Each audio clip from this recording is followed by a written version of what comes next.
বৃন্দ এবং আপামর কর্মী জনজাতির মা কাকে জেঠি থেকে শুরু করে কাকা খুড়া জেঠা ভাই সকলকেই আদিবাসী কর্মী সমাজের পক্ষ থেকে হার্দিক জোহার। এবং এই খাতড়া শহরবাসীতে যারা রয়েছেন, মাইক্রোফোনের শব্দ যতদূর পর্যন্ত পৌঁছাচ্ছে এবং প্রশাসনের কর্তব্যরত কর্মকর্তা সহ আধিকারিকবৃন্দ যারা আমার বক্তব্য শুনছেন এবং এখানে যারা যে সমস্ত মিডিয়াটা রয়েছেন, সকলকেই আদিবাসী কর্মী সমাজের পক্ষ থেকে হার্দিক জোহার জানিয়ে আমি কিছু কথা আপনাদের সামনে তুলে ধরার চেষ্টা করছি। এই যে সিআরআই এর কমেন্ট এবং জাস্টিফিকেশন, এই সিআরআই এর কমেন্ট এবং জাস্টিফিকেশন 2017 সাল থেকে আজকে 2025 সাল রাজ্য সরকার আটকে রেখেছে। এই সিআরআই এর কমেন্ট জাস্টিফিকেশন পাঠানোর জন্য এই কর্মী জনজাতির মানুষ দীর্ঘ লড়াই সংগ্রাম অতিবাহিত করেছে। বিভিন্ন সময় বিভিন্ন প্রতিশ্রুতি সরকারের কাছ থেকে মিলেছে, কিন্তু কোনো প্রতিশ্রুতি পালন করা হয়নি, প্রতিশ্রুতি রক্ষা করা হয়নি। আপনারা সোশ্যাল মিডিয়ার মাধ্যমে দেখেছেন, রেল টেকাতে এক ঝাঁক প্রশাসনের আধিকারিকবৃন্দ রাজপথে দাঁড়িয়ে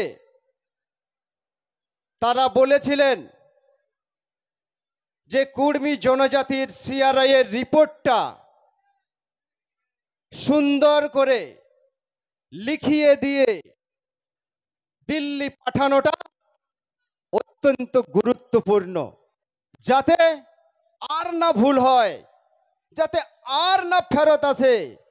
সুন্দর প্রাঞ্জল ভাষায় এক ঝাঁক প্রশাসনের আধিকারিক রাজপথে দাঁড়িয়ে প্রতিশ্রুতি দিয়েছিলেন। বন্ধু, আমরা সেই প্রতিশ্রুতি শুনে সেই খেমাশুলি থেকে আমরা সেদিন ফিরে এসেছিলাম, ভেবেছিলাম এই কুর্মী জনজাতির হয়তো এবার সিআরআই এর কমেন্ট জাস্টিফিকেশনটা পাঠিয়ে দেওয়া হবে, কিন্তু পাঠানো হলো না। তারপর আপনারা দেখেছেন মাননীয় সাংসদ অভিষেক ব্যানার্জির নবজোয়ারে আমি এবং এই খাতড়া ব্লকের সম্পাদক কৃষ্ণচন্দ্র মাহাতো দুজন দাঁড়িয়ে যখন প্রশ্ন করেছিলাম, তখন তিনিও বলেছিলেন নিশ্চিন্তে থাকুন, আমি এখন 15 দিন রাস্তায় রয়েছি, 15 দিন পর কলকাতাতে পৌঁছে আমি এই বিষয়টা পার্টি লেভেলে আলোচনা করে আপনাদের এই সিআরআই এর কমেন্ট জাস্টিফিকেশন পাঠিয়ে দেওয়ার ব্যবস্থা করব। বন্ধু, আজও নিশ্চিন্তে রয়েছি মাননীয় অভিষেক বাবু, আজও নিশ্চিন্তে রয়েছি আমি, আমার কর্মী জনজাতির মানুষজন। কিন্তু আপনার নিশ্চিন্ত হবে না মনে হয়। আমাদের সেদিন কৃষ্ণচন্দ্র মাহাতো রাস্তায় দাঁড়িয়ে বলেছিলেন এই সিআরআই এর কমেন্ট জাস্টিফিকেশন যদি পাঠানোর ব্যবস্থা না করেন তাহলে কর্মী জনজাতির মানুষ আপনার পক্ষে থাকবে না। তিনি প্রত্যুত্তরে বলেছিলেন কর্মী জনজাতির মানুষ আমাদের ভোট দেয়নি, কর্মী জনজাতির মানুষের আমাদের ভোটের দরকার নেই। হ্যাঁ, কর্মী জনজাতির মানুষ সরকার পক্ষে ভোট না দিলেও এ রাজ্যে সরকার তারা থাকবে, তাতে আমাদের কি যায় আসে বন্ধু? এই কর্মী জনজাতির মানুষের তাতে কি লাভ? তাই আমরা আর এই সকল পেন্দলা কোথায়, এই ছলনায় নয়, সকলকেই তৎপর থাকতে হবে। সাথে সাথে আরো বেশ কিছু প্রতিশ্রুতি এই রাজ্যের রাজ্য সরকারের বিভিন্ন মহল থেকে এসেছিল। প্রথমবারের সিআরআই এর কমেন্ট জাস্টিফিকেশনের বিষয়ে প্রথমের রেল টেকাতে 2022 সালে যে ভিসি মিটিং হয়েছিল, সেই ভিসি মিটিং এর আধিকারিকরা সেদিনও প্রতিশ্রুতি দিয়েছিলেন আগামী 3 মাসের মধ্যে এই সিআরআই এর কমেন্ট জাস্টিফিকেশন সঠিক করে পাঠিয়ে দেওয়া হবে, এডিশনাল সাপ্লিমেন্টারি।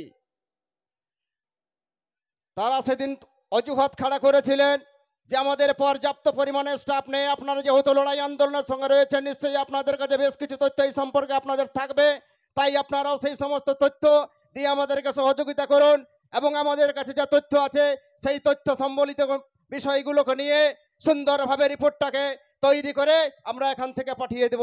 আমাদের এক্সপার্টরা কিন্তু দীর্ঘ সময় পড়াশোনার মধ্যে থেকে সেই তথ্য তাদেরকে পরিবেশন করেছেন, কিন্তু তা সত্ত্বেও আজও সেই কমেন্ট জাস্টিফিকেশন পাঠানো হয়নি।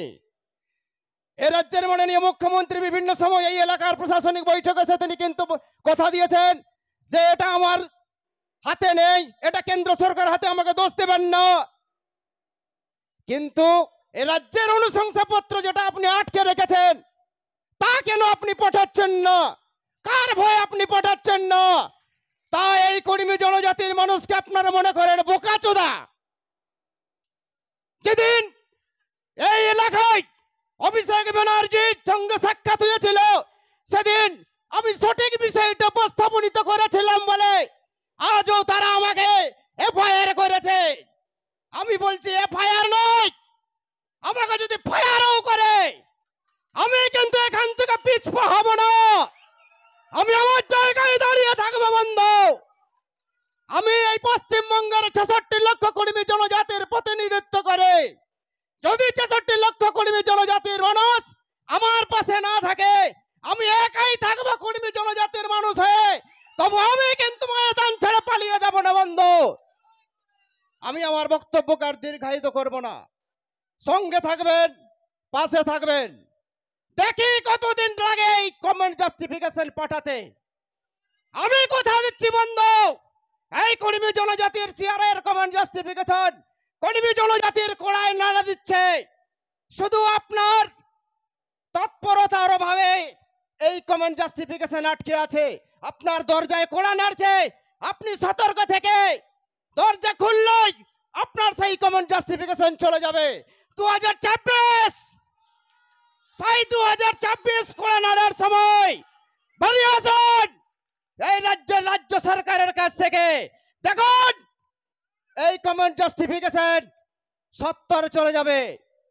তাই আমি আর আমার বক্তব্যকে দীর্ঘায়িত করতে চাই না। এখানে অনেক বক্তা রয়েছেন। আমি এই খাতড়া শহরের শহরবাসীর সামনে বেশ কয়েকটা বিষয় উত্থাপন করলাম। আপনারা যারা এই এলাকার বিচক্ষণ বিদগ্ধ ব্যক্তি, আপনারাও বিষয়গুলোকে অনুধাবন করে এই কর্মী জনজাতির মানুষ যে এতদিন ধরে অবহেলিত, সর্বোপরি নিগৃহীত, তাই সকলকে আবেদন করব, সকল শুভবুদ্ধি সম্পন্ন শুভানুধ্যায়ী মানুষজন এই কর্মী জনজাতির লিগ্যাল ডিমান্ডে এগিয়ে আসবেন এবং যে যেখানে আছেন সেখান থেকে প্রতিবাদী সামিল হয়ে এই সরকারকে এই কর্মী জনজাতির লিগ্যাল ডিমান্ডে যে কমেন্ট জাস্টিফিকেশন আটকে আছে তা যেন সত্তর পাঠানোর ব্যবস্থা করা হয়। এই গুটি কয়েক আবেদন নিবেদন রেখে সকলের সুস্থতা কামনা করে আমি আমার বক্তব্য শেষ করছি। আদিবাসী কর্মী সমাজ জিন্দাবাদ, কর্মী ঐক্য জিতকার, জোহার, জয় গরম।